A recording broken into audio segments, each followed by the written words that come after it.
Hola, los saluda Roberto. Por favor, si no se han suscrito, suscríbanse. Voy a tratar de seguir subiendo de este tipo de contenido que sea útil y pues en la medida de lo posible breve. Hoy voy a hablar acerca de el count y el distinct count. Bueno, además de hablar voy a explicarlo en Power BI.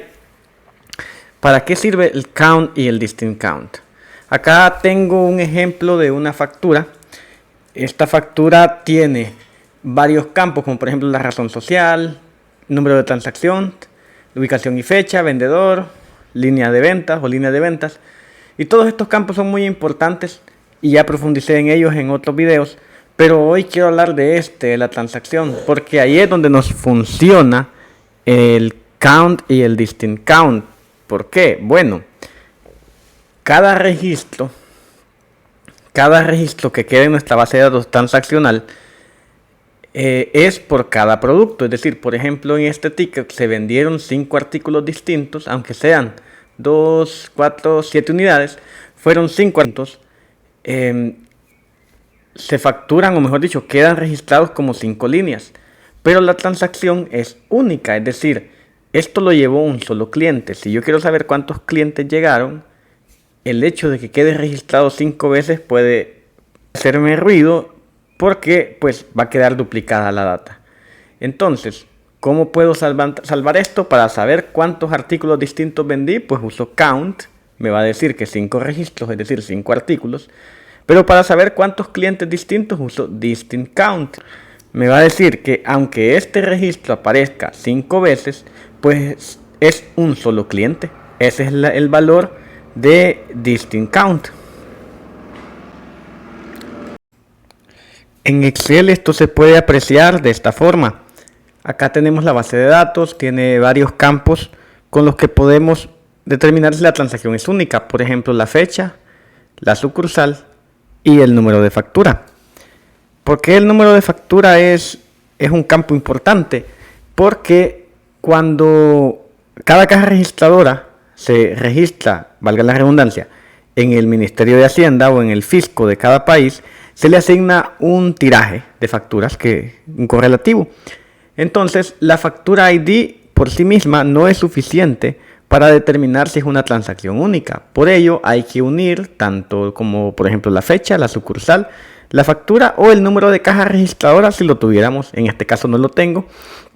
Así que he concatenado estos 3 campos con la fórmula concat en Excel para determinar si es una transacción única o no. Y acá podemos ver que estas filas de acá, la 3 y la 4, son transacciones únicas, es decir, 2 artículos para un solo cliente. Y en este caso, un artículo, un cliente. Aquí count y count distinct no harán diferencia, pero en este caso sí. Count dirá 2 y count distinct dirá 1.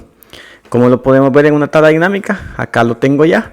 Y voy a copiar esta parte de acá, que está agrupada por transacción única y por número de artículos que lleva, para hacer un histograma y que se identifiquemos cuántas transacciones o de qué cantidad de artículos en promedio estamos hablando. El histograma pues es este. Vemos que el grueso de transacciones son 1075, llevan solo un artículo y el resto llevan más de uno. Tenemos, aclaro, tenemos 1500 líneas en esta base de datos. Lo pueden ver acá. 1501, eso es importante para saber qué función cumple count y qué función cumple count distinct. Ya está cargada la tabla en Power BI y voy a hacer un count para saber cuántos artículos distintos han llevado los clientes y a un count distinct para saber cuántos clientes han llegado. Primero voy a hacer el count.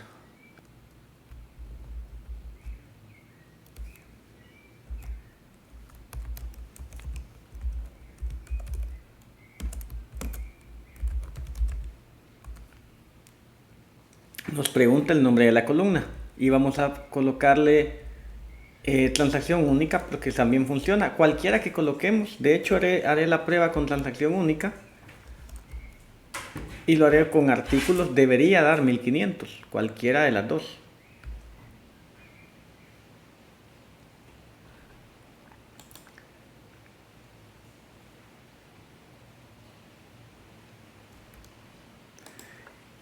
Llamaré la otra medida artículos 2 para comprobar. En la primera usamos la columna transacción única. Hoy usaré la columna artículo ID o código artículo.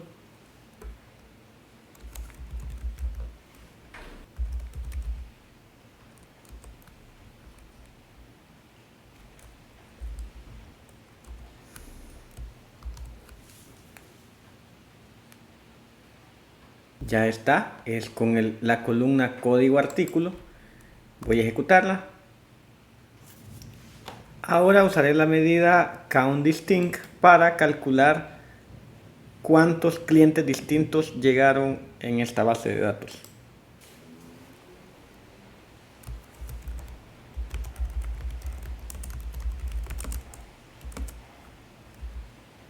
Usamos distinct count.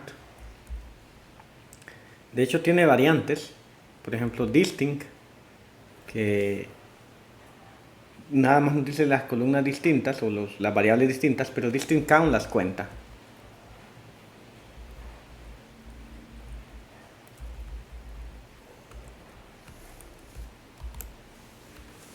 Ahora vamos a comprobarlo en unas tablas. En la primera tabla voy a colocar las transacciones únicas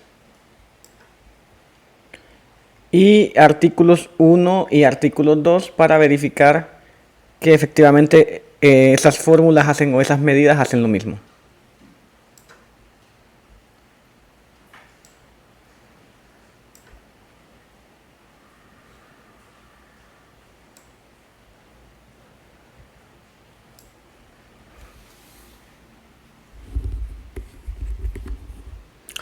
Podemos ver que hay 1265 transacciones únicas y, hay 1500 artículos, es decir, hay 1500 filas distintas. Eso es lo que nos está diciendo. En esta tabla de acá voy a colocar la transacción única y el número de artículos.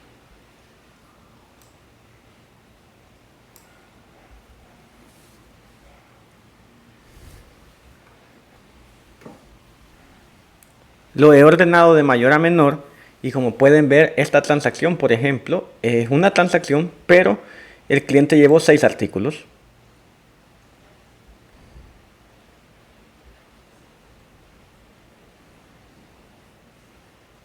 Se puede apreciar acá.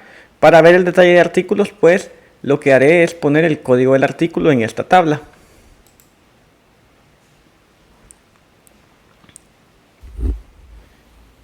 Y aquí se puede observar que efectivamente es una transacción que lleva 6 artículos y acá están los 6 artículos. O por ejemplo esta de acá que tiene una transacción, y 4 artículos.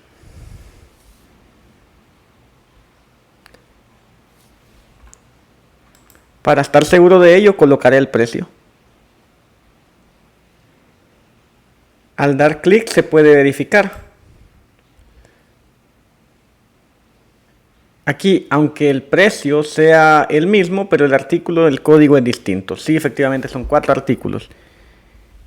Y bueno, eso es todo por hoy para este tutorial. Espero que haya sido de utilidad, que sepamos diferenciar para qué sirve count y para qué sirve distinct count. Y bueno, ojalá que se suscriban. Muchas gracias.